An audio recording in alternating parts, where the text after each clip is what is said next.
Chapter 10. The Lobster, Quadrille. The Mock Turtle sighed deeply, and drew the back of one flapper across his eyes. He looked at Alice, and tried to speak, but for a minute or two sobs choked his voice. "Seem as if he had a bone in his throat," said the Gryphon, and it set to work shaking him and punching him in the back. At last the Mock Turtle recovered his voice, and with tears running down his cheeks, he went on again. "You may not have lived much under the sea." "I haven't," said Alice. "And perhaps you were never even introduced to a lobster." Alice began to say, "I once tasted," but checked herself hastily, and said, "No, never." "So you can have no idea what a delightful thing a lobster quadrille is?" "No, indeed," said Alice. "What sort of dance is it?" "Why," said the Gryphon, "you first form into a line along the seashore." "2 lines?" cried the Mock Turtle. "Seals, turtles, salmon, and so on. Then, when you cleared all the jellyfish out of the way—" "That generally takes some time," interrupted the Gryphon. "You advance twice." "Each with a lobster as a partner," cried the Gryphon. "Of course," the Mock Turtle said. "Advance twice, set to partners." "Change lobsters and retire in same order," continued the Gryphon. "Then you know," the Mock Turtle went on, "you throw the—" "The lobsters," shouted the Gryphon with a bound into the air. "as far out to sea as you can." "Swim after them," screamed the Gryphon. "Turn a somersault in the sea," cried the Mock Turtle, capering wildly about. "Change lobsters again," yelled the Gryphon at the top of its voice.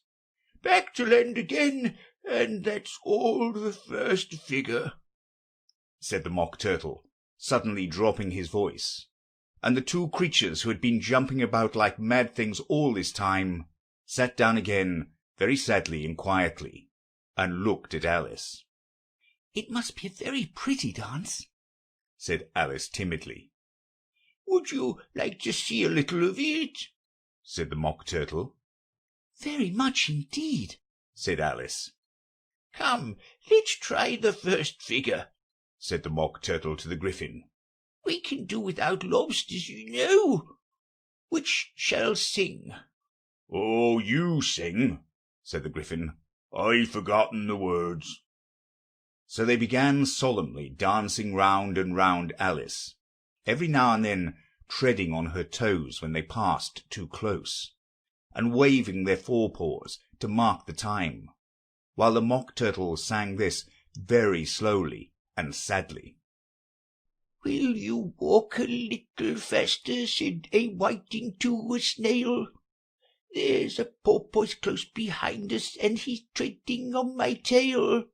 See how eagerly the lobsters and the turtles all advance. They are waiting on the shingle. Will you come and join the dance? Will you, won't you, will you, won't you, will you join the dance? Will you, won't you, will you, won't you join the dance? You can really have no notion how delightful it will be when they take us up and throw us with the lobsters out to sea." But the snail replied, "Too far, and gave a look askance. Said he thanked the whiting kindly, but he would not join the dance. Would not, could not, would not, could not, would not join the dance. Would not, could not, would not, could not join the dance. "What matters it how far we go?" his scaly friend replied. "There is another shore, you know, upon the other side. The further off from England, the nearer is to France. Then turn not pale, beloved snail, but come and join the dance. Will you, won't you, will you, won't you, will you join the dance? Will you, won't you, will you, won't you join the dance? Thank you. It's a very interesting dance to watch, said Alice, feeling very glad that it was over at last. And I do so like the curious song about the whiting. Oh, as to the whiting, said the Mock Turtle, you've seen them, of course. Yes, said Alice. I've often seen them at Din. She checked herself hastily. I don't know where Din may be, said the Mock Turtle. But if you've seen them so often, of course you know what they're like. I believe so, Alice replied thoughtfully. They have their tails in their mouths, and they're all over crumbs. You're wrong about the crumbs, said the Mock Turtle. Crumbs would all wash off in the sea. But they have their tails in their mouths, and the reason is— Here the Mock Turtle yawned and shut his eyes. Tell her about the reason and all that, he said to the Gryphon. The reason is, said the Gryphon, that they would go with the lobsters to the dance, so they got thrown out to sea. So they had to fall a long way, so they got their tails fast in their mouths, so they couldn't get them out again. That's all. Thank you, said Alice. It's very interesting. I never knew so much about a whiting before. I can tell you more than that, if you like, said the Gryphon. Do you know why it's called a whiting? I never thought about it, said Alice. Why? It does the boots and shoes, the Gryphon replied very solemnly. Alice was thoroughly puzzled. Does the boots and shoes? She repeated in a wondering tone. Why, what are your shoes done with? Said the Gryphon. I mean, what makes them so shiny? Alice looked down at them and considered a little before she gave her answer. They're done with blacking, I believe. Boots and shoes under the sea, the Gryphon went on in a deep voice, are done with a whiting. Now you know. And what are they made of? Alice asked in a tone of great curiosity. Soles and eels, of course, the Gryphon replied rather impatiently. Any shrimp could have told you that. If I'd been the whiting, said Alice, whose thoughts were still running on the song, I'd have said to the porpoise, keep back, please, we don't want you with us.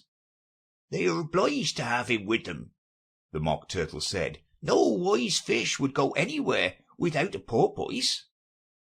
Wouldn't it really? Said Alice, in a tone of great surprise. Of course not, said the Mock Turtle. Why, if a fish came to me and told me he was going a journey, I should say, with what purpose? Don't you mean purpose?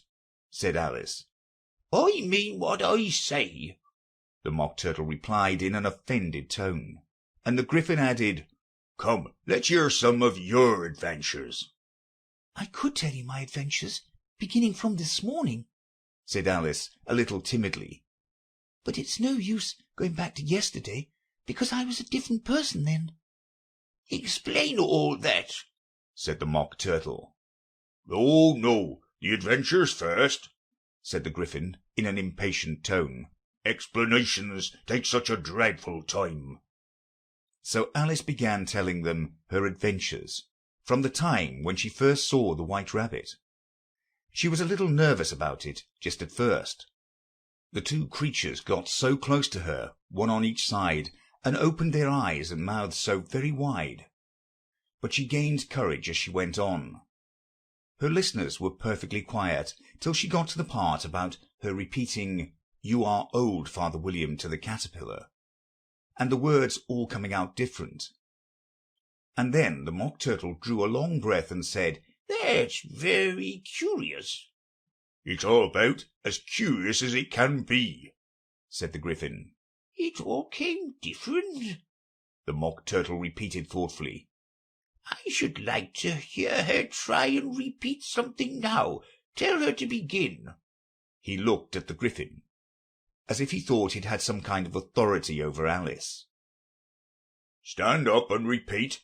'Tis the voice of the sluggard, said the Gryphon. How the creatures order one about and make one repeat lessons, thought Alice. I might as well be at school at once. However, she got up and began to repeat it, but her head was so full of the Lobster quadrille that she hardly knew what she was saying, and the words came very queer indeed. 'Tis the voice of the Lobster, I heard him declare, You have baked me too brown, I must sugar my hair. As a duck with its eyelids, so he with his nose trims his belt and his buttons, and turns out his toes.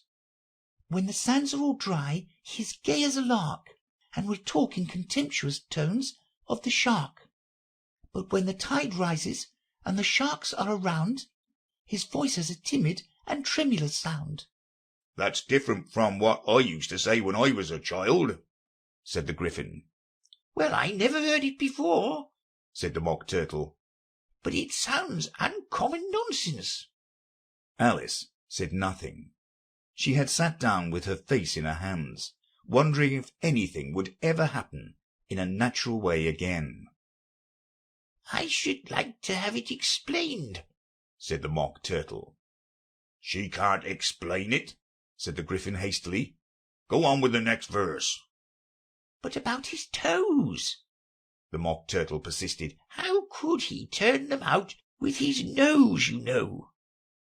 It's the first position in dancing, Alice said, but was dreadfully puzzled by the whole thing, and longed to change the subject. Go on with the next verse, the Gryphon repeated impatiently.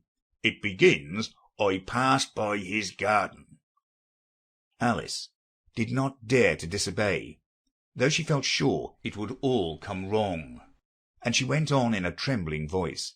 I passed by his garden, and marked with one eye how the owl and the panther were sharing a pie. The panther took pie crust and gravy and meat, while the owl had the dish as its share of the treat. When the pie was all finished, the owl, as a boon, was kindly permitted to pocket the spoon, while the panther received knife and fork with a growl, and concluded the banquet. What is the use of repeating all that stuff? The Mock Turtle interrupted. If you don't explain it as you go on, it's by far the most confusing thing I ever heard. Yes, I think you'd better leave off, said the Gryphon, and Alice was only too glad to do so. Shall we try another figure of the Lobster quadrille? The Gryphon went on. Or would you like the Mock Turtle to sing you a song? Oh, a song, please, if the Mock Turtle would be so kind, Alice replied, so eagerly that the Gryphon said in a rather offended tone, No accounting for tastes. Sing her Turtle Soup, will you, old fellow? The Mock Turtle sighed deeply, and began in a voice sometimes choked with sobs to sing this. Beautiful soup, so rich and green, waiting in a hot tureen. Who for such dainties would not stoop?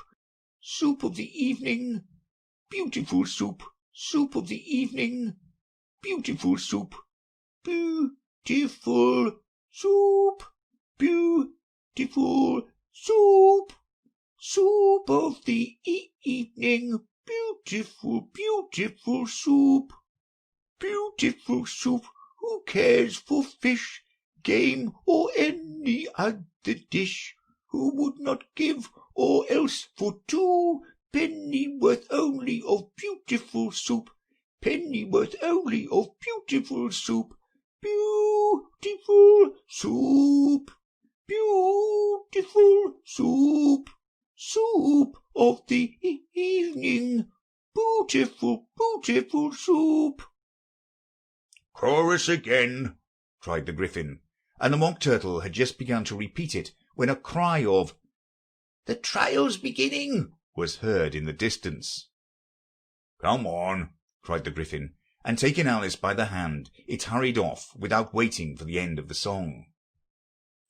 What trial is it? Alice panted as she ran. But the Gryphon only answered, come on, and ran the faster, while more and more faintly came, carried on the breeze that followed them, the melancholy words, Swoop of the evening, beautiful, beautiful swoop.